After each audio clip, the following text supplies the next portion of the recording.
اعوذ باللہ من الشیطان الرجیم بسم اللہ الرحمن الرحیم۔ اردو کی کلاس میں مس امرین اعظم آپ لوگوں کو خوش آمدید کہتی ہوں۔ ہم لوگوں نے بیٹا شروع کی تھی فیض احمد فیض کی، اور اس کے 3 اشعار ہم لوگ کر چکے تھے۔ فیض احمد فیض کی جو ان کی زندگی کے بارے میں تھوڑا سا میں نے آپ لوگوں کو بتایا تھا۔ انقلابی شاعر تھے، سوشلسٹ تھے، اشتراکی تحریک سے وابستگی کی بنا پر ان کو حکومت وقت کی طرف سے کافی مشکلات کا سامنا کرنا پڑا، اور یہ ساری کی ساری چیزیں ان کی شاعری میں ہمیں نظر آتی ہیں۔ آپ لوگوں کو ان کی جو میں نے بتایا تھا ان کی زندگی کے بارے میں، جب آپ ان کے کسی بھی شعر کی تشریح کریں گے تو اس میں تھوڑا بہت آپ لوگ بتائیں گے کہ اشتراکیت پسند تھے اور معاشرے کو روس کے اشتراکی انقلاب سے متاثر ہونے کے بعد اسی طرز پہ دیکھنا چاہتے تھے۔ ہم لوگ آج ان کا چوتھا شعر ہم لوگ ان کی پہلی غزل لیں گے۔ ادھر ایک حرف کے کشتنی، یہاں لاکھ عذر تھا گفتنی، جو کہا تو سن کے اڑا دیا، جو لکھا تو پڑھ کے مٹا دیا۔ کشتنی کا مطلب ہوتا ہے مارے جانے کے قابل، عذر بہانوں کو کہتے ہیں، گفتنی گفتگو کے قابل یا کہنے کے لائق، بیان کرنے کے قابل۔ اس شعر کا مفہوم دیکھیں۔ میرے مخالفین کے نزدیک میرا ایک ایک لفظ لاکھ دلائل کے باوجود میرے لیے واجب القتل تھا، یعنی کہ میرا کہا ہوا ایک ایک لفظ میری لاکھ دلیلوں کے باوجود وہ ایک ایک لفظ پر مجھے قتل کر دینا چاہتے تھے۔ انہوں نے میرا کہا سنا انسنا کر دیا اور لکھا ہوا پڑھ کے مٹا دیا۔ فیض احمد فیض اپنے اس شعر میں وہی جو پیچھے میں نے آپ لوگوں کو بتایا کہ حقیقی اور روایتی دونوں انداز میں اس کی تشریح بیان کی جا سکتی ہے۔ اگر ہم ان کا ذرا روایتی انداز دیکھیں تو شاعر کہتا ہے کہ میں اپنے عذر بیان کرنا چاہتا تھا، لیکن محبوب کی زبان پر ایک ہی لفظ تھا کہ میری گردن اڑا دی جائے۔ اس نے میری باتوں کو سن کر اڑا دیا، میری عرضیوں کو پڑھ کر مٹا دیا، اور اپنے غرور کی وجہ سے اس نے میرے ایک ایک حرف کو میرے لیے واجب القتل بنا دیا۔ اگرچہ میرے پاس اس کے ساتھ باتیں کرنے کے 1000 بہانے تھے، لیکن اس نے میرا ایک بہانہ بھی نہ چلنے دیا، اور اپنے ہی زوم میں رہتے ہوئے وہ اپنے حسن پر نازا رہا، اور اس نے میری محبت کو کسی طرح سے بھی قبول نہیں کیا۔ آپ لوگوں کو پتہ ہے کہ عاشق عمر پر بے دام غلام بنا رہتا ہے، اور محبوب جو ہے اس کی وفاداری کو، اس کی غلامی کو بالکل بے توجہی سے اور بے التفاتی سے دیکھتا ہے، اور کسی بھی طرح سے عاشق کے عشق کا جواب محبت سے نہیں دیتا۔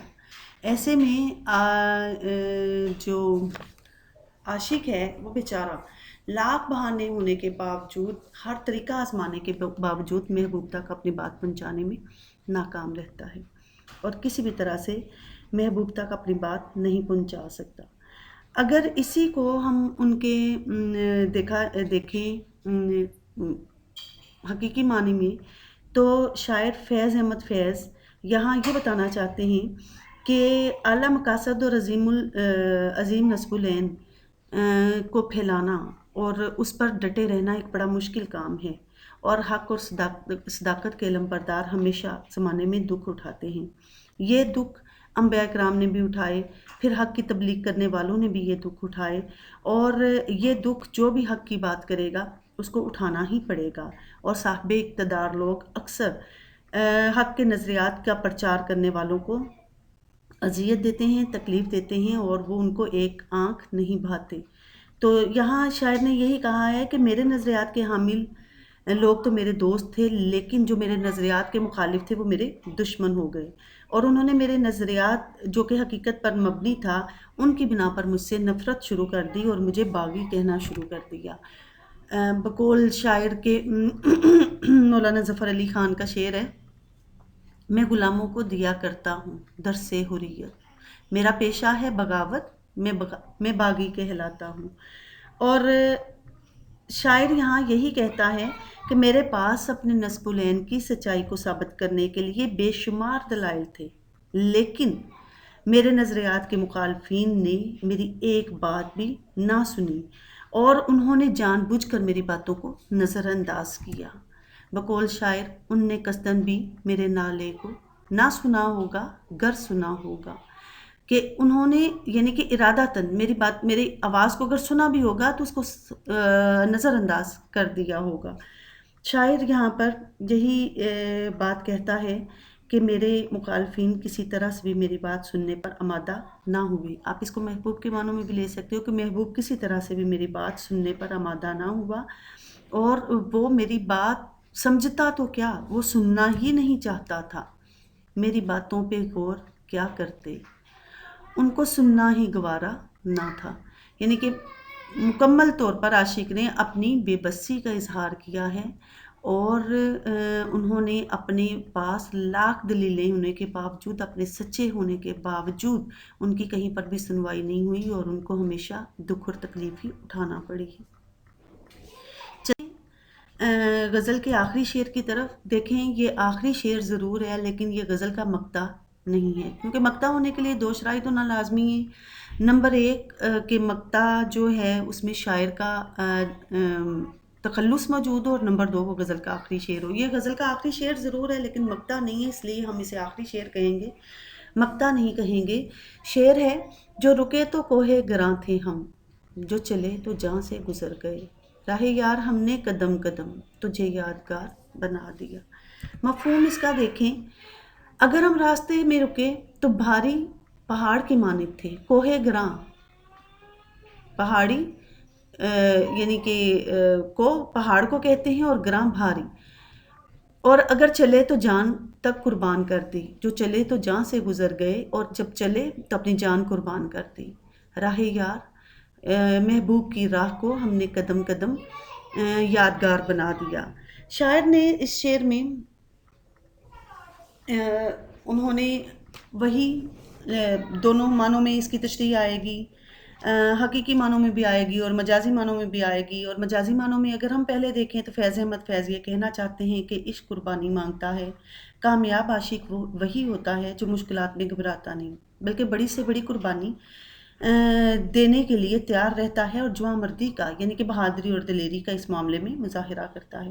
وہ انجام کو نہیں دیکھتا بلکہ اپنی جان ہتھیلی پر رکھ کر میدان میں اترتا ہے، اور بڑی سے بڑی مشکل کو ایک پہاڑ کی مانند اس کا سامنا کرتا ہے، اور اس کے سامنے استقامت سے ڈٹا رہتا ہے۔ وہ مخالفین کے سامنے ڈٹ جاتا ہے، تیز و تند آندھیاں بھی اس کے قدم نہیں اکھاڑ سکتی، اور اگر پیش قدمی کا یا آگے بڑھنے کا وقت آتا ہے تو وہ جھومتا ہوا آگے بڑھتا ہے اور اپنی جان قربان کر دیتا ہے۔ اگر ہم ماضی کو دیکھیں تو ایسے کئی کردار اور ایسی کئی داستانیں ہمیں سنہری حروف میں لکھی نظر آتی ہیں، اور لوگ ان عاشقوں کا دوسروں کو مثالیں دیتے ہیں ان عاشقوں کی۔ اور بقول میر تقی میر ذرا یہ شعر دیکھیں: مجنوں کو کن نہ تلف عشق میں ہوئے، مجنوں کو کن نہ تلف عشق میں ہوئے، مرنے پہ جی ہی دیتے ہیں اس خاندان کے لوگ۔